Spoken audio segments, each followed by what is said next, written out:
My name is Natalie Hargrove. I'm 29 years old, and for most of my childhood, I was invisible in my own home, not because I was quiet, but because someone worked very hard to make sure I disappeared. When I was 17, my stepfather pulled every single photo of me off the walls of our house, replaced them with pictures of his biological daughters. He didn't do it while I was at school. He did it while I was sitting at the kitchen table, doing homework. He wanted me to watch. "This is my home," he said, not even looking at me.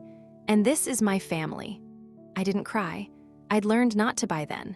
3 months later, I aged out of the foster system's waiting list, got a partial scholarship I'd been fighting for, and walked out of that house with one duffel bag and a plan no one believed in. 12 years later, I walked down the aisle at my wedding. And the woman who walked beside me, the woman who held my arm and cried the whole way, was Judge Patricia Weston, one of the most respected federal judges in the state. When my stepfather saw her, he stood up from his seat, uninvited, and his face went the color of ash. "How do you know her?" he whispered to my mother. "How does she know Patricia Weston?" My mother looked at him. Then she looked at me. And for the first time in my life, she didn't look away. But before I tell you what happened when Judge Weston looked at my stepfather across that aisle, I need to take you back to where this story actually started. Because the ending only makes sense if you understand the beginning. And the beginning was a long time coming. I was 6 years old when my father died. Car accident on a Tuesday morning. He was taking my lunchbox to school because I'd forgotten it. I still think about that sometimes. He died doing something kind. My mother, Sandra, was 31 and completely unprepared to be alone. She was a good woman, I want to be fair about that. She loved me in her way. But grief does strange things to people, and loneliness does stranger things still. By the time I was 8, she was dating again. By the time I was 9, she'd met Craig Hargrove. Craig was tall, charming, the kind of man who shook your hand too firmly and smiled too wide. He had 2 daughters from his first marriage, twins, Brittany and Brooke, 1 year older than me. They lived with their mother during the week and came to Craig's every other weekend. At first, things were manageable. Craig was fine. Not warm, not cruel, just fine. He tolerated me the way you tolerate a piece of furniture you didn't pick out, neutral, indifferent.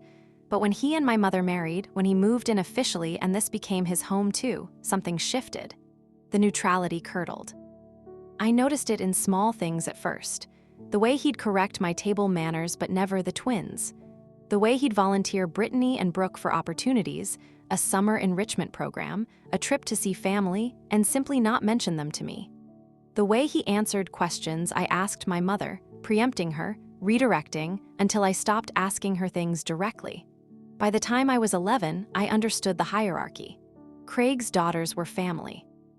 I was a leftover from a life he hadn't chosen. My mother saw it, I know she did. But she'd found something in Craig, stability, certainty, a future, and she was afraid to rock it. So she smoothed things over, explained things away, asked me to be patient, to understand, to be the bigger person. I was 11 years old. I was always being asked to be the bigger person. The real escalation started when I was 13, the year Craig got promoted at his firm.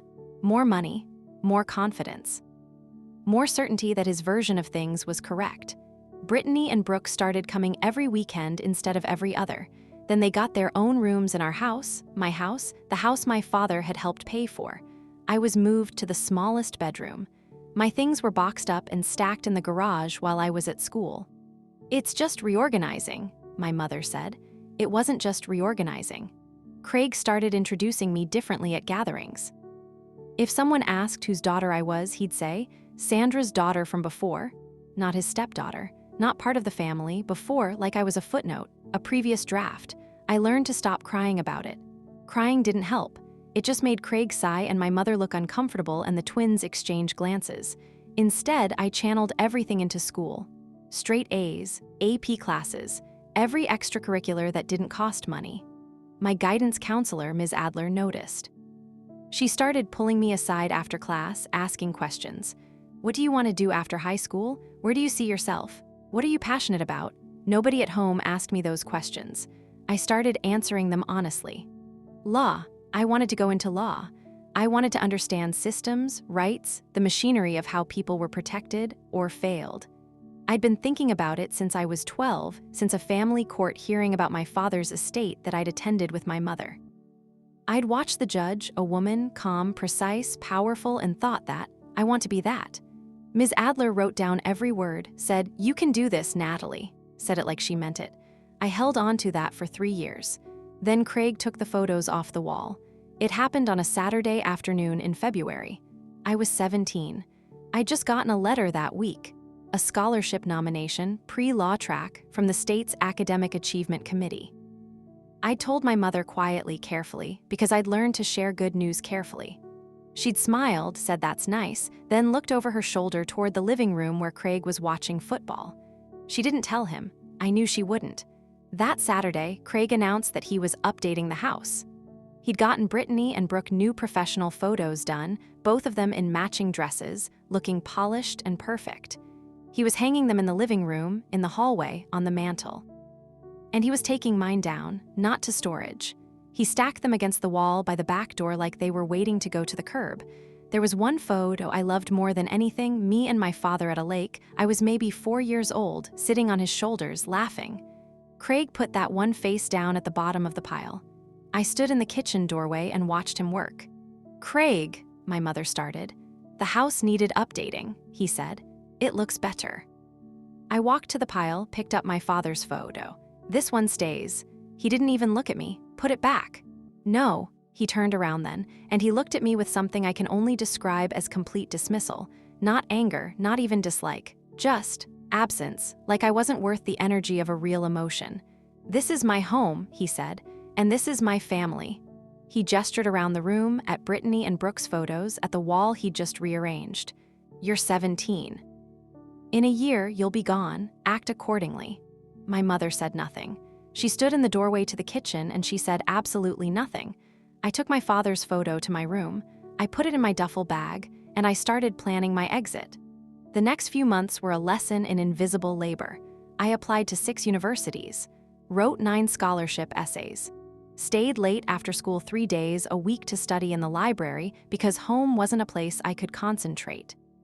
Ms. Adler helped me with applications, wrote me a recommendation letter that she said was the most honest thing she'd written in years. Craig and my mother didn't ask what I was working on. Brittany and Brooke got a college tour trip to 3 campuses that spring. Craig arranged it, took time off work, made a whole weekend of it. I found out when I saw the photos on Brittany's social media. In April, I got my acceptance letter. Full academic scholarship, pre-law program. One of the best in the state. I came home and sat at the kitchen table and held the letter for a long time. My mother was cooking.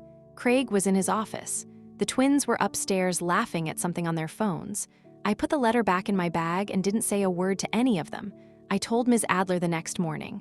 She cried, actually cried, right there in her office and hugged me and said, "You earned every single bit of this." I graduated high school in June. Craig did not come to the ceremony. He said he had a prior engagement, a work dinner that couldn't be moved. My mother came. She sat in the stands and clapped and looked proud and sad at the same time, the way she always looked when she was caught between 2 things. I shook my principal's hand, accepted my diploma, found Ms. Adler in the crowd. She was standing with a woman I didn't recognize, tall, silver-haired, elegant in a way that came from confidence rather than effort. Ms. Adler waved me over. "Natalie," she said, "I want you to meet someone. This is Judge Patricia Weston. She oversees the state's Young Achievers Legal Fund. I submitted your name 4 months ago." I shook Judge Weston's hand. She looked at me steadily, no performance, no charm, just directness. "I read your scholarship essays," she said. "Both of them. You write like someone who's been paying very close attention to the world." "I've had a lot of time to observe," I said. She tilted her head slightly. "Good, that's exactly what law requires." That handshake changed the direction of my life. I just didn't know it yet. Before I tell you what happened when I went to college, when Judge Weston came back into my life in a way I never expected, I want to ask you something. Have you ever had one person believe in you when everyone around you had written you off? Drop a yes or no in the comments, because that one person is what this whole story turns on. Don't go anywhere. This is where everything starts to shift. College was the first place in my life I felt like I was allowed to exist fully.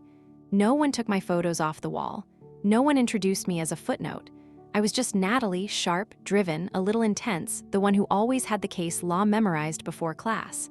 I called home twice that first semester. My mother answered both times, sounded happy I called. Said Craig was fine, the twins were fine, everything was fine. She did not ask about my classes. I stopped calling after that. Judge Weston's legal fund covered my housing gap second year. I didn't know she'd personally approved it until I got a note with the funding letter, handwritten, 3 lines. I remember what you said at graduation. Keep paying attention. PW, I kept the note. My third year, I started clerking for a local civil rights attorney, pro bono work, housing discrimination cases. Long hours, low pay, incredibly meaningful. I was good at it in a way that surprised even me. I could see patterns in testimony, inconsistencies in documentation, the places where systems failed the people moving through them. My supervisor said I thought like a judge. I thought about Judge Weston when he said that.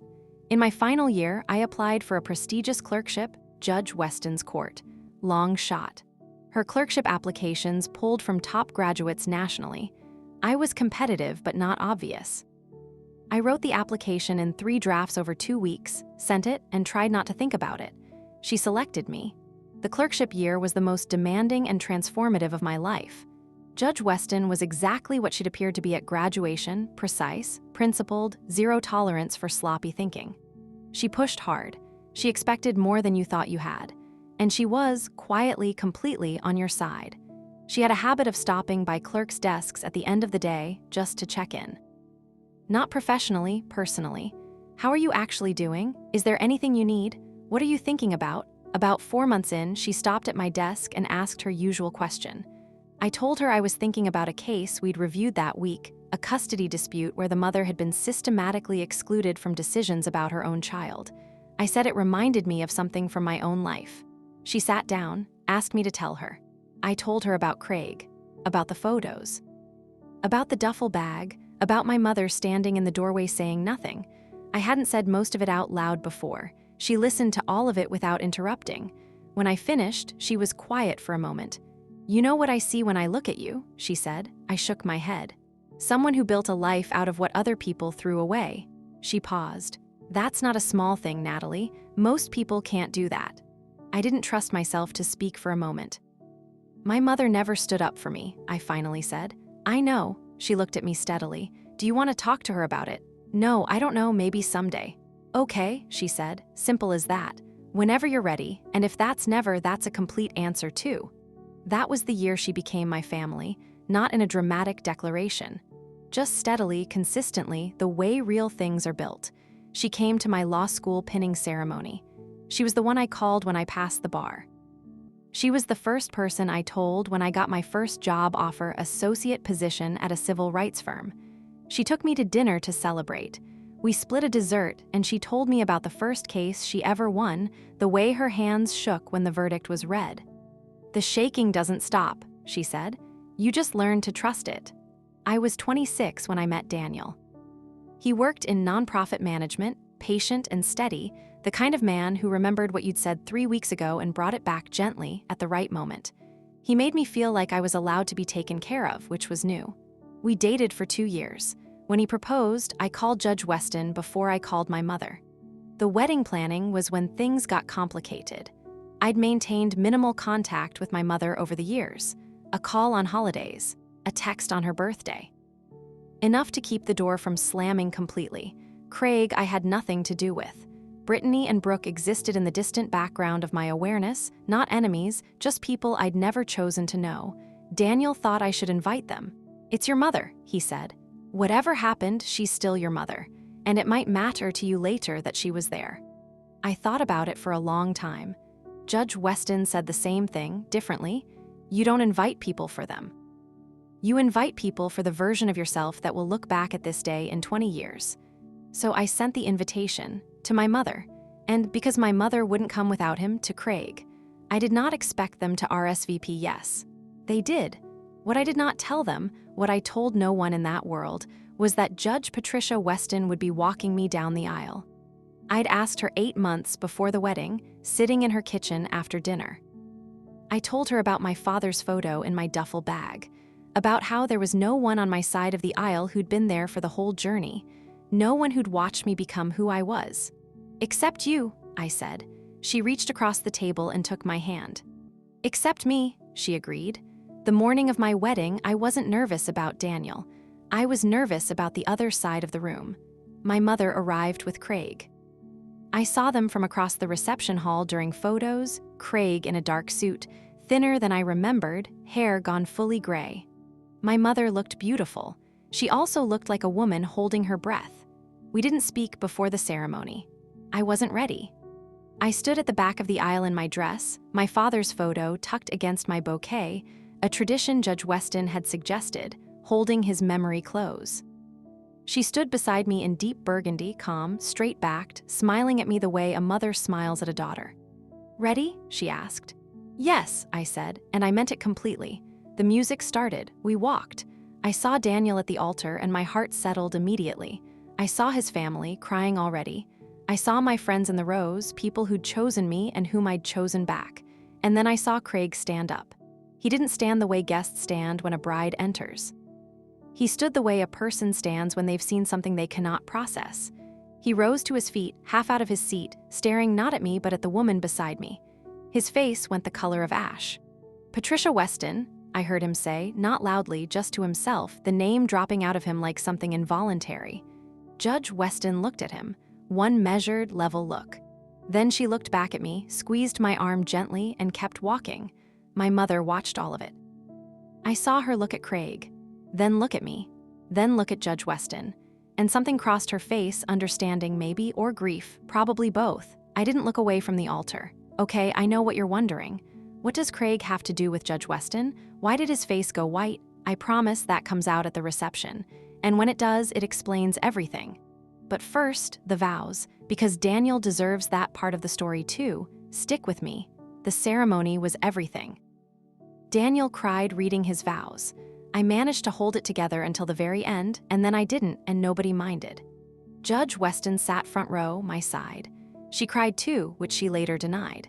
At the reception, about an hour in, I found out what Craig knew about Judge Weston. Daniel's best man, Marcus, worked in the state legal community and recognized her immediately. Over drinks at the bar, he pulled me aside with the look of someone who has just connected two dots. "Does Craig Hargrove know that Judge Weston oversaw the review board that terminated his firm's state contract 4 years ago?" I stared at him. "What?" Marcus explained. Craig's firm had held a major state consulting contract, high-profile, significant money. 3 years into Natalie's college education, the contract had been reviewed for ethics violations. Bid manipulation, internal irregularities. The review board was chaired by a federal judge brought in specifically to oversee it. Judge Patricia Weston. The contract was terminated. Craig's firm lost 2 other contracts in the aftermath. He'd spent the last several years rebuilding from significant professional damage. He hadn't known, walking into my wedding, whose daughter I was to her. He hadn't known that the woman who dismantled his professional reputation was the same woman who'd put me through school. But now he did. I thought about that for a moment. Then I thought about the photos on the wall, the duffel bag. My father's picture face down on the floor. I found I didn't feel very much about Craig at all. I found my mother instead. She was standing near the edge of the reception room, holding a glass of water, watching the dancing. She looked like she wanted to be closer and didn't know how. I walked over, stood beside her. She looked at me. Her eyes filled immediately. "You look so beautiful," she said. "Thank you." Silence. The music played. We watched Daniel dancing with his mother. "I didn't know," she said quietly. "About Judge Weston, about how much she did for you, I didn't know any of it." "You didn't ask," I said, not cruel, just true. "No," she looked down. "I didn't." "Why didn't you say anything, Mom, when he took the photos down, when he moved my things, when he didn't come to my graduation?" I kept my voice low, even. "You were there, you saw all of it." She was quiet for a long time. "I was scared," she said finally. "I know that's not enough." "I know it's not an excuse. I was scared of being alone again. After your father, I couldn't face it." She wiped her eyes.